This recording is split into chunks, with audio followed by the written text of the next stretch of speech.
What happens when a powerful woman orders an old man off the street, and accidentally touches something the town has tried to forget for decades?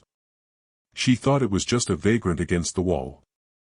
But the sound of the march made even those who considered themselves above memory freeze. The morning at City Hall began as usual. The coffee machine splashed bitterness into a plastic cup with a characteristic sob, the elevator beeped on the third, and someone had left printouts shouting, "Urgent," on the desk again, though urgency had long ago been devalued here. Tanya Grayson walked down the corridor, her shoes tapping an irritated rhythm on the tiles as if to emphasize, "Don't come, don't delay." She didn't have time, and she was never going to have time. 39 years old. Deputy Mayor for Investments. 2 burned-out marriages, a son she spoke to through a lawyer, and a mother who called her an ungrateful careerist. Everything was in place. "Tanya, they're waiting for you at the entrance," said an assistant with lashes like an Instamodel but eyes without lights. "Who's waiting?" "I don't know. Some man. Doesn't say anything, just stands there. It's the 4th day in a row. You can see it on the tape." Tanya exhaled irritably, nodded, and headed for the door.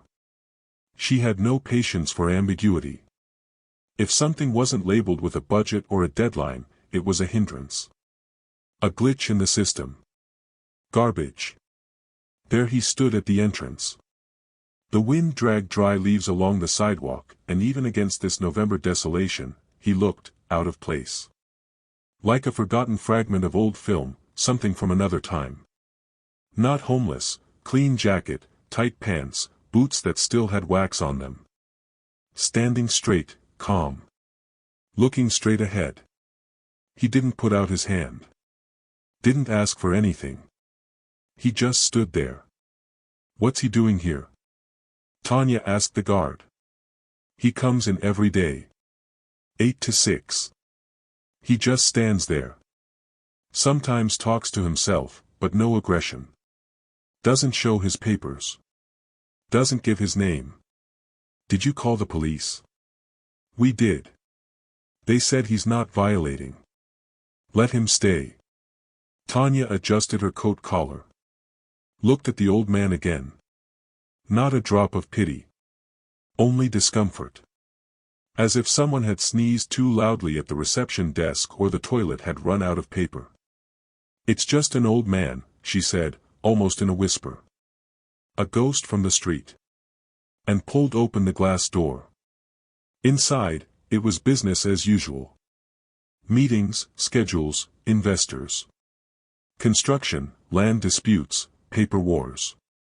By lunchtime they were discussing the site near the old printing house, a concrete pit where they used to print newspapers, and now they wanted to build a residential complex. The investor was big, the deadline was tight.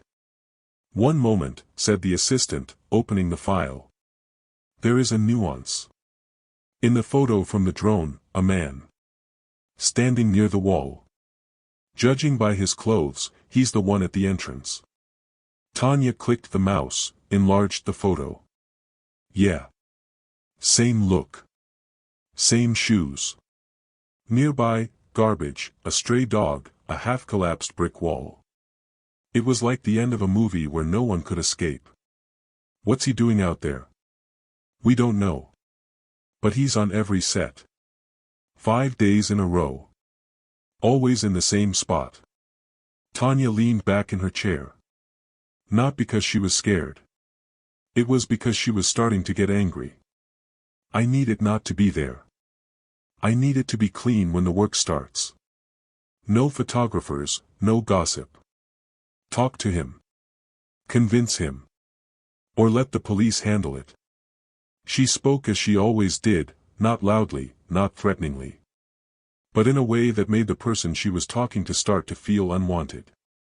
The old man became an irritant. It was as if he knew where to stand to be a pain. Where to straighten up to get in the way. Tanya didn't realize who he was. But she could already feel it. If he wasn't removed, he would get in the way. And still, deep down, almost imperceptibly, something in her trembled. No, not pity. Not even doubt.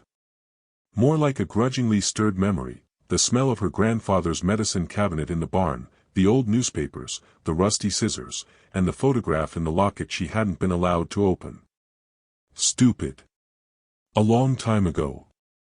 But since that morning, it was as if everything in the city had gotten a little skewed. And Tanya hadn't noticed it yet. The next day, Tanya drove to the station. The driver stopped the car close to the fence, and she got out quickly, not waiting for him to go around and open the door. She was wearing a navy blue trench coat, her hair gathered in a bun, a light shade under her eyes to hide a sleepless night. She hadn't slept well. Woke up with an alarm, as if someone was pounding on the window from inside. The construction site was gray and empty, like after a rainstorm.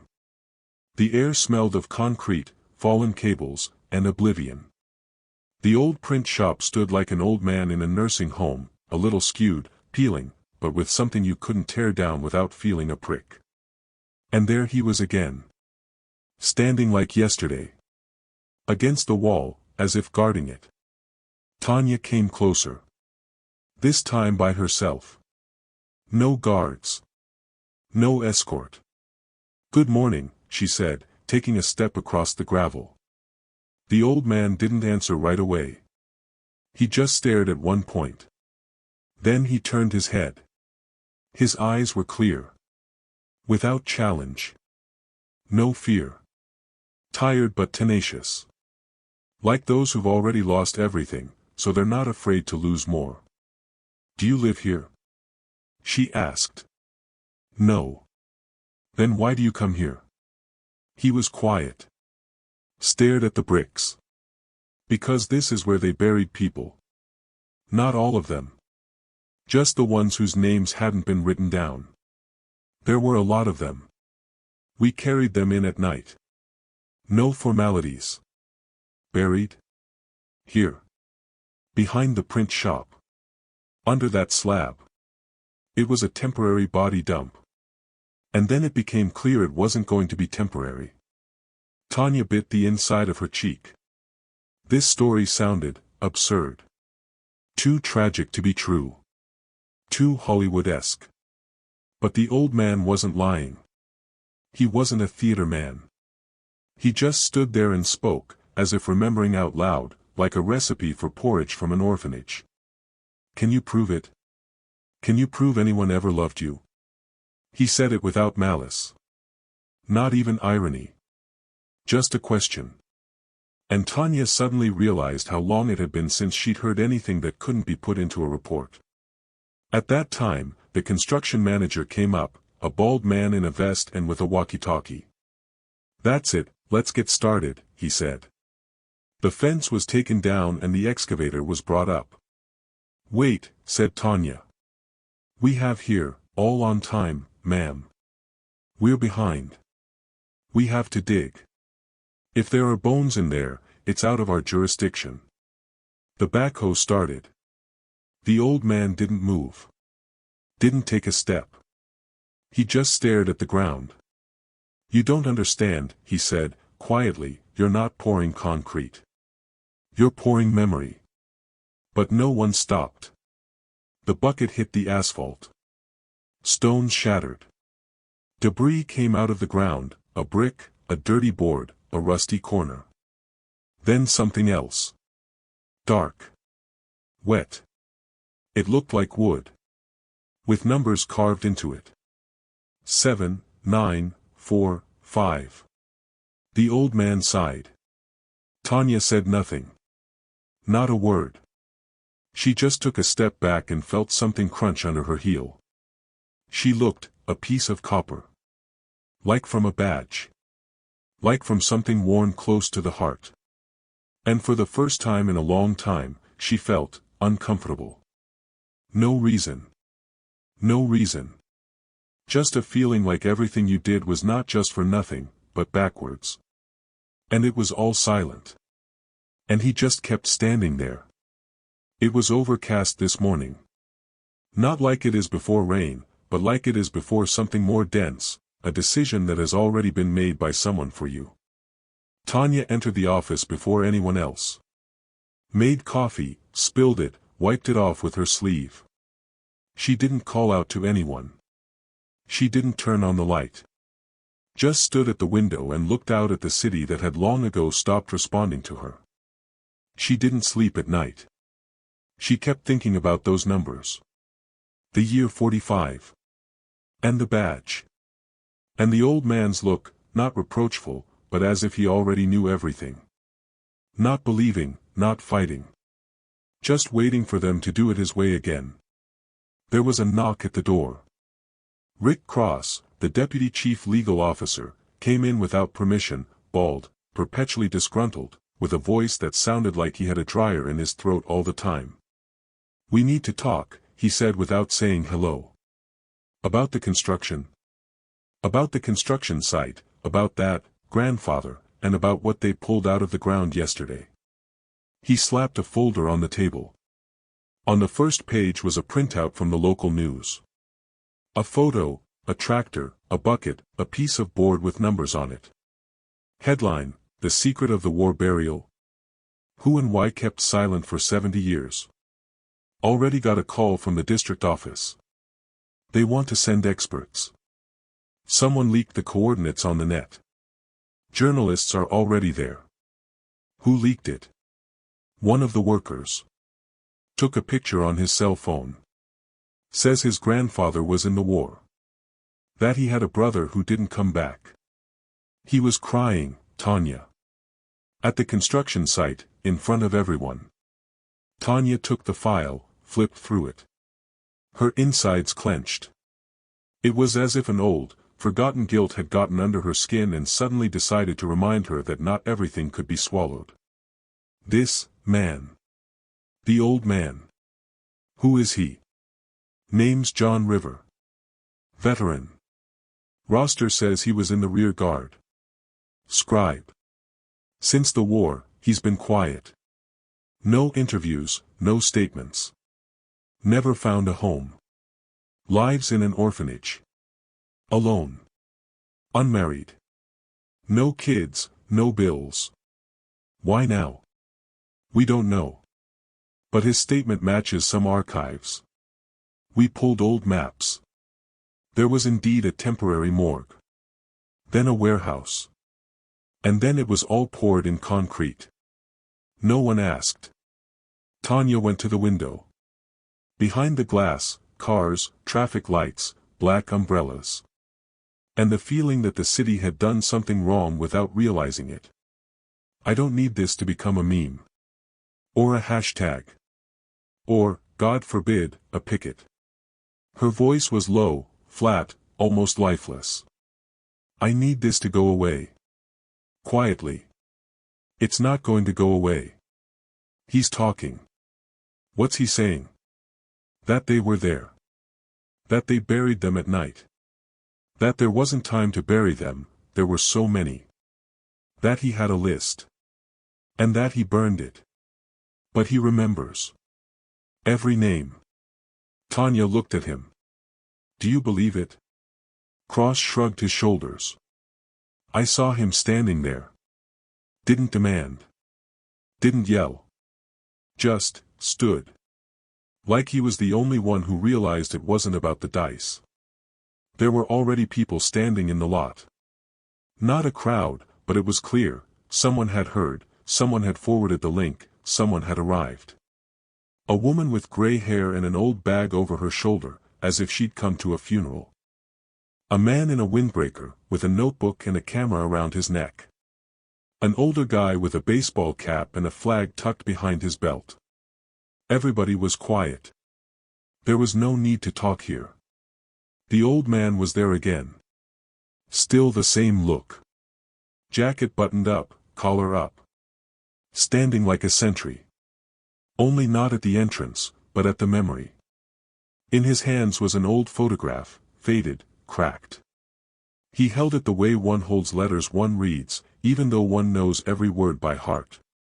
When Tanya got out of the car, someone recognized her.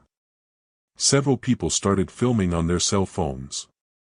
The cameras didn't distract the old man, it was like he was in his own time, not here. Not now. You're here again, Tanya said, trying to make her voice sound firm. It didn't come out right away. "And you're still not listening," he replied. "No offense. No pressure. Just as a statement. Like, it's raining, or, the lights are out. What do you want? To be left alone. No construction. This is not the place for that." She looked at the dug hole, the concrete chunks, the drill patches. All this was almost turned into a playground. The money had been invested. Contracts have been signed. Deadlines are looming. "The land here is worth millions," she said quietly. "People have invested. It's not for nothing." "Millions of what?" he interjected. "Papers? Stones? Which of these people are buried here?" She didn't say anything. "Because if you say, 'No one,' now, you're lying. And if you say, 'I don't know,' everything breaks. And not just the construction site." A guy with a camera came up to them. Young, with a backpack and a cocky confidence in his eyes. "Excuse me, I'm from the Stories Nearby blog. Is it true that there was a burial site here from the second?" Tanya clenched her jaw. Looked away. "We're looking into it. Did you know that this man," he pointed at the old man, "according to the archives, was involved in the burials in the 44th? He worked at this printing plant. We have the data." The old man was silent. Didn't nod. Didn't confirm. And with that, he confirmed everything. "We want to interview him. He's ready." "He doesn't have to dash, and he's not yours," the boy interrupted. "He's ours now. He owns the city. You don't decide what's important here." Tanya took a step back. Someone in the crowd began to applaud. Not loudly, but with pressure. Others joined in. Not because they believed the blogger.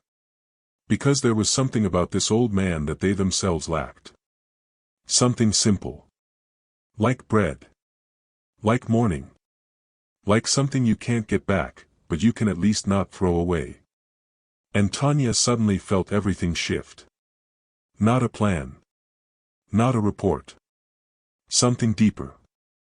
It was as if the thin thread between should and must had cracked. The morning began with headlines. Newspapers, blogs, even the morning airwaves on the radio, everyone was discussing the forgotten burial at the old print shop.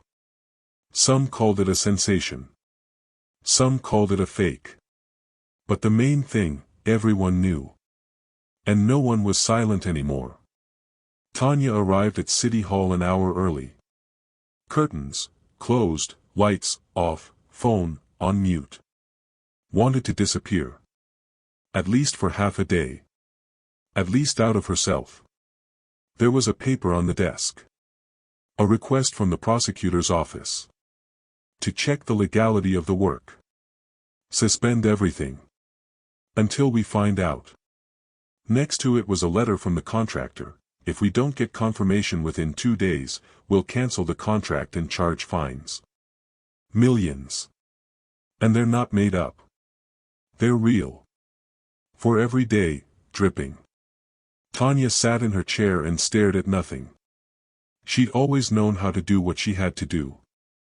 How to survive. How to be right. Even when everything inside screamed, don't. Not now. Not like this. The door opened. "Excuse me, I'm going to interrupt you," the assistant said. Her voice was quiet, tense. "There's a march." "What?" "Outside the building. People. Music. He's there again. And not alone. Tanya's up. It's cold outside. Sharp as a needle in a vein. And he, the man, was standing against the wall again. But not alone now. There were others with him. Women, men, teenagers. Some with flowers, some with a plaque, some with their hands in their pockets. And an orchestra. A real one. Small, but loud. Marsh walked down the street, and the asphalt beneath him seemed to remember how boots, not cars, once walked. On the wall, someone had hung an old map. Where the print shop was. Where the burial ground is. Where the numbers were. It all fit together. Tanya stood by the glass. Saw them carrying the photos. Black and white, blurry. Someone had glued a portrait of his grandfather. Someone had written his name in marker, no one knew he was here. And that was scarier than any accusation. She didn't come out. She couldn't. The mayor came out instead. And he gave a speech. About memory. About duty. About the importance of listening. But everybody wasn't looking at him. They were looking at the old man. He wasn't talking. He just stared. And then he stepped forward. He stood in front of the band. And took the flag in his hands. Slowly. No theater. No pathos. And in that second, Tanya felt something fall under her feet. Like when you're walking on a familiar floor and suddenly the slab beneath you is empty. Not physically. Mentally. Your whole life is unsupported. She exhaled. Softly. Almost silently. And she said out loud, to no one in particular, I didn't know. But it didn't matter anymore. By late afternoon, the town had quieted down. People didn't leave, they stood at the old printing house, like at a spring they had come to after years of thirst. No one made noise, no one demanded. Everyone just was. Tanya didn't go home again. She stayed at City Hall. Said she was on business, but it was one thing, not to escape. I wanted to hide in the spreadsheets, in the routine tasks. But even Excel was giving her an error, data uncertainty. By nightfall, she was out on the street. Without a driver. No coat. Just walking. Past the shop windows where the Christmas lights were already up. Past the takeaway coffee stalls. Past indifferent passers-by, tired of everything. She didn't know why she was going. Until she got there. The old man was still against the wall. Alone. Those who had stood with him during the day had left. He was the only one left. It was as if something stronger than habit had tied him there. Stronger than pain. You didn't leave, she said. Not as an official. As a man who couldn't sleep. And you came, he replied. Calmly. Almost approvingly. As if it were not a rebuke, but surprised that she had the courage. I don't know how it happened. Everything was going right. There was work, there were numbers. And then, it was like someone pulled the floor out from under my feet. He nodded. That's what happens. First you live to do. Then you live to make time. Then you live to not feel. And then you meet yourself. Late. And it's too late. I'm not a bad person, she said, more to herself. Bad people don't ask. They assert. He slowly lowered himself into a folding chair. Brought it with him. His gaze did not fade. On the contrary, it glowed. Not with joy. Not victory. Rather, an inner peace that had endured. I had a brother, he said suddenly. He went to the front. Never came back. Then me. Served. No heroics. Just being. And when the war was over, we didn't come home. We stayed on paper. In the lists. In storerooms. In concrete niches. No one asked, who buried them. Tanya sank down beside him. Right on the cold curb. Her skirt crumpled, her knees frozen. But she didn't care. I had a grandfather. We didn't talk. He didn't talk, I didn't ask. I thought I didn't need to. And now, it's like I've had my kin stolen from me, and I don't even know who it was. The old man looked at her. Tired, but not judgmental. Memory doesn't need loud words. It only needs to be kept from being filled with cement. At that moment, the march sounded again outside. Not loudly. From far away. Someone turned it up on their cell phone. But it was enough. Tanya shuddered. Because it was to this march that her grandfather had taken her to the park for the last time when she was 6. No words. Just sat on a bench and listened. And Tanya suddenly realized, she had heard that sound before. In herself. All her life. In the morning, City Hall smelled damp and unspoken. As if she had spent the night under the door and now, without undressing, had gone inside. Tanya came in without makeup. In a gray sweater, with bags under her eyes, with the face of a man who had stopped defending himself. The meeting started at 9. Everyone was there, the mayor, the lawyers, the contractor, the deputy press liaison. They spoke loudly, without ceremony. The word crisis came up every 3 minutes. If we don't intercept the subpoena, Cross began, we're gonna get eaten. Idea, quickly admit there were mistakes, propose a memorial. A special fund. A bow to the memory. All the right stuff. So that it's a media coup. So we're admitting that we demolished the burial ground? The mayor said with a wry grin. Based on the words of an old man with no papers. We have a token, a fragment of a plaque, testimonies of several veterans, plus a map from the archives, intervened one of the analysts. That's enough to get us trampled. We're already being trampled, Tanya muttered. Everyone looked at her. Please. The mayor interjected. We're already being trampled. We're not getting this under control. There were over 100 people yesterday. There will be more today. Tomorrow, there will be federal reporters. What do you suggest? The contractor grimaced. Stop the work. And then what? We're losing millions. It's your lot. You lobbied. Your project. Tanya looked at him. Calmly. But as if through. I know. It was my area of responsibility. I'm not denying that. Then explain to the people why we're rolling in concrete the people they came to memorialize. She didn't answer. She just stood up. Went to the window. Outside, they were standing. Silent figures. Against the wall. Flowers, portraits, thermoses in their hands. Already a ritual. No longer an action. Already a day of remembrance. I want to talk to him, Tanya said without turning around. In person. Without cameras. No formalities. He's not a monk, Cross grinned. This isn't a confession. No, she replied. It's an attempt to hear. Before it's too late. The meeting broke up.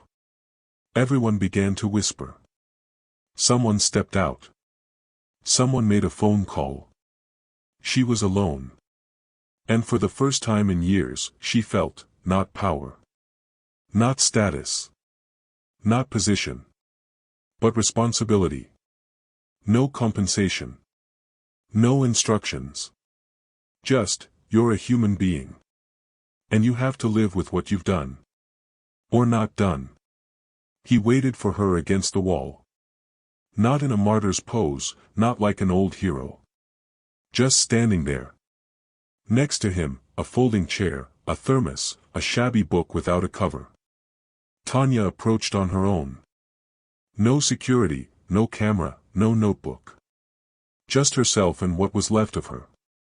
Thank you for not leaving, she began quietly. He nodded without answering.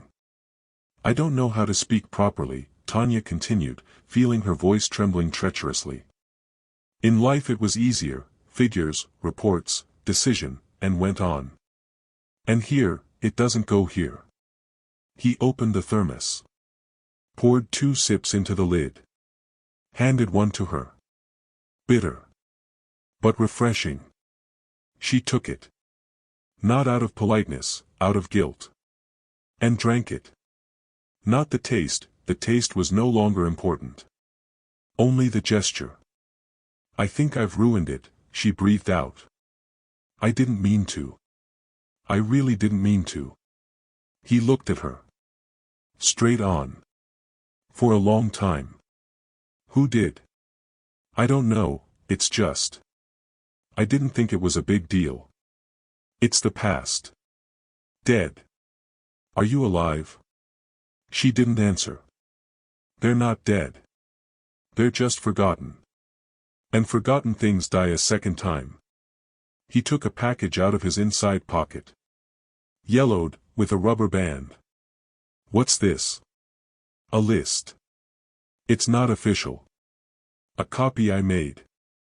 When I realized no one would remember. I hid it in the basement. Then I forgot. And then I remembered. Because I felt that if I didn't tell you now, no one would.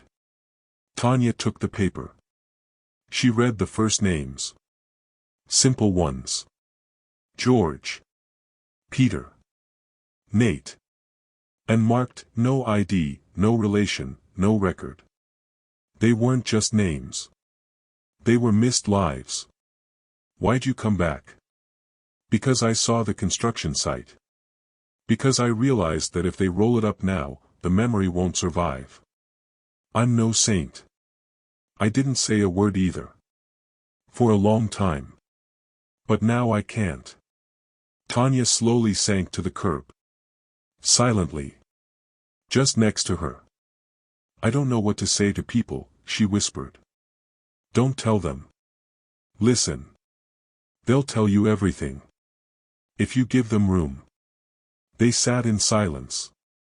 Like a daughter and father separated by life. Who weren't taught to talk to each other. But they had to meet anyway, without body armor, without plans, without schemes. And then he said, "You're not angry.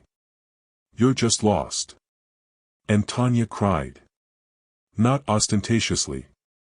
Not hysterically. Like adults cry when there's no one else to be strong. And in that moment, everything became clear. Not as a decision. But as a silence in which the truth finally entered. A week later, on the spot where the excavator had recently roared, there was a paving stone.